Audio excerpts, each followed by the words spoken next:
Good morning and welcome to day 2 of the 2023 Big 12 Football Media Days presented by Old Trapper. Just a couple of announcements today. Again, if you have a question, please make sure to raise your hand. And when you are asking the question, please make sure to state your name and affiliation. And if you could so kindly, please stand when you ask your question. We'll start off with our first coach this morning from Kansas State, Coach Chris Klieman. Coach, we'll start with an opening statement.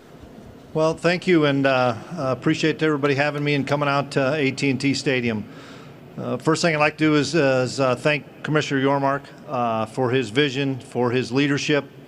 He's done an absolutely phenomenal job bringing energy to the Big 12 and being there for us as coaches with a lot of messages back and forth. And without his leadership, we wouldn't be in the place that we are right now. So thank you so much, Commissioner Yormark and your staff, for doing a phenomenal job keeping the Big Ten right where it needs to be, and that's at the top of the Power 5 league. So thank you for that. We're excited to be back. It's going into year 5 for me, and it's crazy to think how quickly this time has gone. And we have 4 student athletes here with us today: Cooper Beebe, Will Howard, Kobe Savage, and Daniel Green, that kind of epitomize what our 4 and 5 year journey has been here at Kansas State. And we're big believers in development and developing players. And I think that you look at Cooper Beebe and you look at Will Howard, and that's that personifies what Kansas State football is, and that's a developmental program. We're excited to be back at AT&T. We finished our season at the end of the regular season in the Big 12 championship game here with a big win that probably gave us a little bit of cachet as far as what we're doing is the right way. And our kids believe that what we're doing is the right way. And we're a player-led team. And our players are the reason why we got to AT&T, had success last year. But it's a new year, and we've been talking about that since we got back in mid-January, that you need to stay humble, you need to eat crumbs, you need to stay hungry, because what you did yesterday is great, but it pales into comparison to what you can do today. And so I'm excited about the challenge that we have this year, but I know that our guys are going to learn from the experiences they had last year and continue to fight through the adversity that we know we're going to have. We've got a tremendous league. We're adding 4 schools. We get 2 of those schools on our docket this year, and then we lose 2 schools in OU and Texas at the end of the year. But our league's as strong as it's ever been, and I'm excited to get the competition started. Again, if you have a question, please raise your hand and we'll have a microphone holder over to you. All right, we'll go to the far right in the back. If you'll please stand and state your name and affiliation. Alex Walker with Channel 9 in Orlando. Coach, you mentioned the newcomers in this conference. You get one of them to open the league in UCF. What are your thoughts on the Knights, head coach Gus Malzahn, and having them in the conference? Excited. I've gotten to know Gus a little bit, have a tremendous amount of respect for him and what he's done in our profession. And I was talked to him a little bit at our Big 12 days down in Arizona, and they're going to be a really good football team coming into Manhattan. We're glad we have them in Manhattan and not down in Orlando. But it's a great program that's traditionally been a really good program, and I'm excited about Gus and UCF joining our league. We'll go to center left, third row. Hey, Coach. Andrew Miner with 24/7 Sports. Winning the Big 12 championship game last year, and then seeing TCU win their playoff game. How would you describe the parity that's in the Big 12 as well as college football? Well, there's tremendous parity in the Big 12. You saw that last year with the amount of teams that either won one-score games or knocked people off, and every week you had to have your A game or you were going to get beat. And I think that's what college football is starting to become as well. Recruiting is never ending. The transfer portal is never ending. And so there's so many players switching teams. So you're always going to have increased parity. Some of the guys that maybe weren't playing as much for you are on another team, sometimes even in the same league. And so that always is going to increase competition. And college football is really healthy. And I'm excited about the direction it's going, especially once we get to the 12-team playoff. Again, if you have a question, please make sure to raise your hand. Now we'll go to center right, second row. Coach, I'm Mitch Lucas. I'm from the Kilgore News Herald and from thefootballbeat.com. Sort of made a fool out of myself yesterday when I placed Deuce Vaughn at TCU. I misspoke. I actually meant Kendra Miller, but you guys are losing production of Deuce Vaughn. Can you talk a little bit about how you replace a talent like that?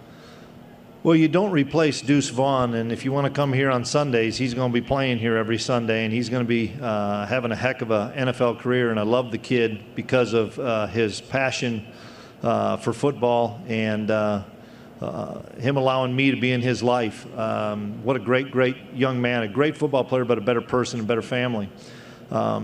We probably aren't going to be able to do that with one guy. We're excited about our running back room. Coach Brian Anderson does a great job with those guys. DJ Giddens, I think, is a rising star. He played sparingly behind Deuce because you didn't want to take Deuce off the field very often, but when he did, he was very productive, had a couple of really good games for us. We went out and got Trayshawn Ward, who was really productive at Florida State. And we didn't get to see a bunch of Trayshawn during spring ball because he was recovering from an injury. He's full go now.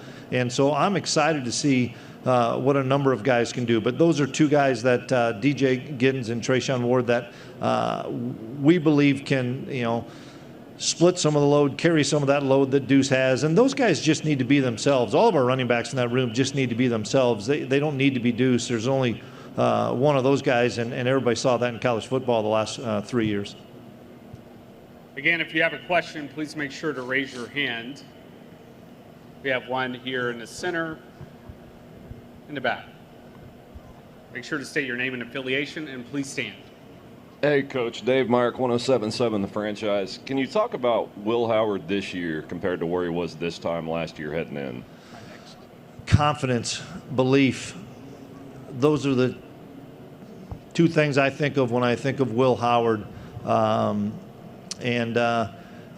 He's had an incredible journey at Kansas State, and he's had some ups and downs, but he's always weathered the storm. He's always bet on himself and believed in himself. And most importantly, I would tell you, as we come into fall camp, the whole football team believes in Will Howard. The whole football team knows that you can win a Big 12 championship with Will Howard at quarterback. And I've just marveled at how he attacks his craft.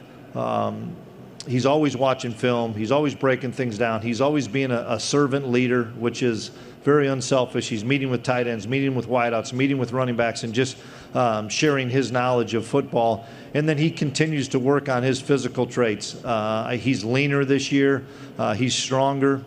I know that he's worked on some mechanical things. I think this is the best we're going to see. We're going to see Will Howard's best year this year without question. And I thought last half of the season last year, he was probably the most improved player in all of college football, at least in the Big 12.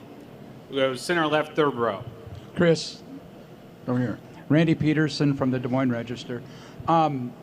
State of Iowa athletes are on a roll right now, your home state, with Ashley Jones winning award yesterday, with Max winning the award yesterday, with Caitlin Clark doing what she's doing, and with yourself winning the championship last year. What is it about your upbringing, your grassroots upbringing, that paved the way for some of the success that you guys are having?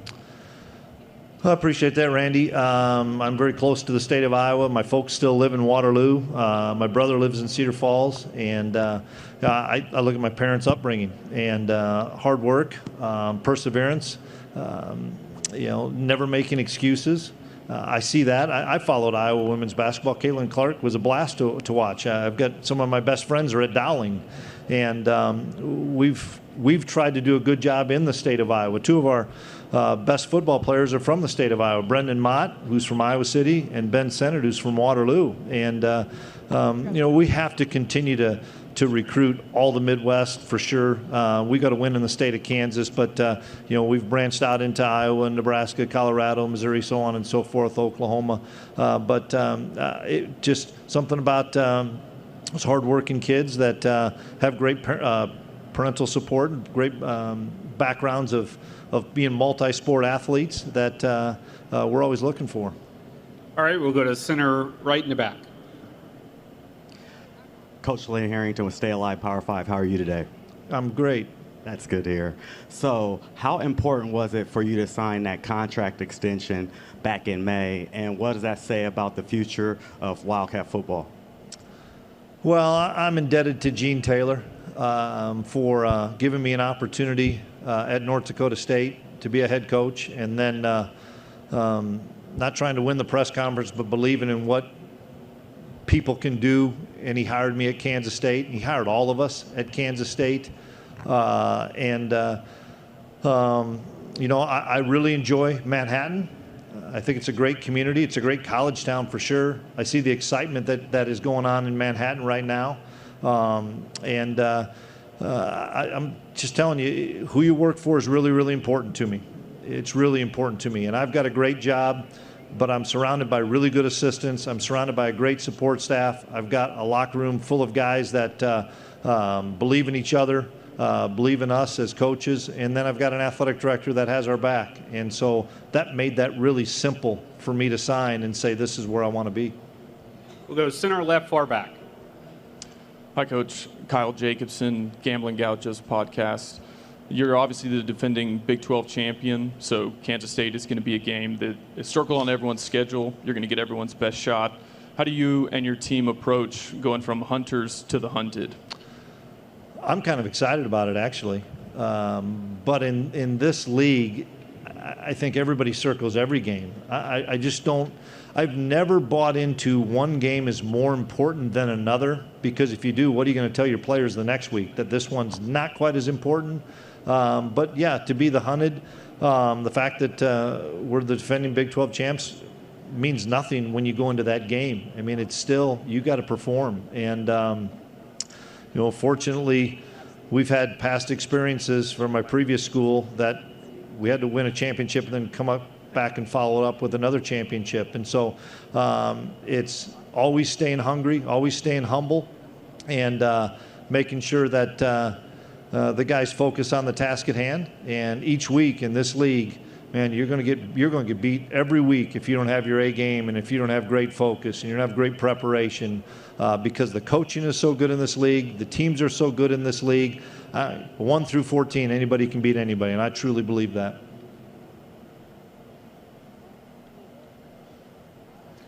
We'll go to center, second row.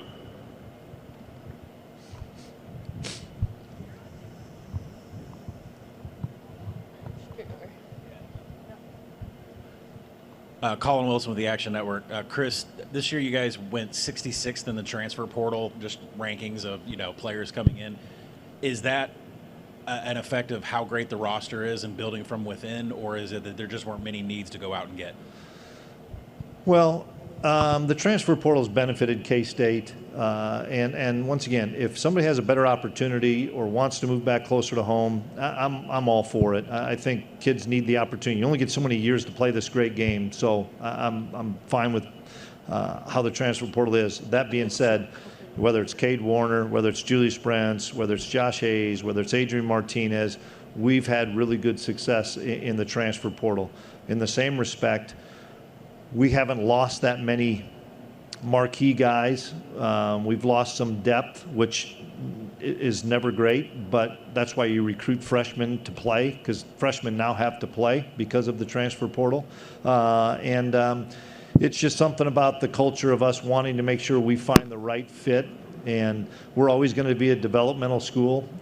And I'm a big believer in the more third, fourth, fifth year guys you have, the better chance you're going to be successful. And this year we've got, I think, 9 6-year guys, and I'm losing track of the math. Do we still have 1 or 2 more years of the COVID year? I lose track of it. But we've got 9 6-year guys that a lot of times those 6-year guys say, I'm going to go see what else is out there. I'm going to go try this because I've done everything I can at school X. I'm going to go to school Y. But our guys, and some of them are offensive linemen, said, no, we love what we're doing here. We love the team we have, the players, the staff, that they want it to stay right at Kansas State. And so we just haven't had the huge influx of numbers, and I hope that continues. All right, time for one final question. We'll go to center, midway back. Coach Glenn Kinley, KSNT 27 in Topeka. Brett Yormark mentioned the idea of playing more games on Thursday and Friday. We know how much you guys love to get recruits at a game in Bill Snyder Family Stadium. Is that a concern for you at all that they could be playing on the same night as you guys? It is, but if Brett says that's the best thing for us to do, we're going to do it because he's our leader, and there's a reason why we're doing it that way. We have one on Friday night this year at Oklahoma State, which I'm going to be excited about. There's always going to be something going on. There's so many things anymore that for people to do, whether it's a Thursday, Friday, or a Saturday, that if you put a really good product out there, people are going to come watch you play. But no, I think the more people and more audiences we can touch, and if that's a Thursday, if that's a Friday, whenever that is, I know that we're all willing to do it to help out the conference.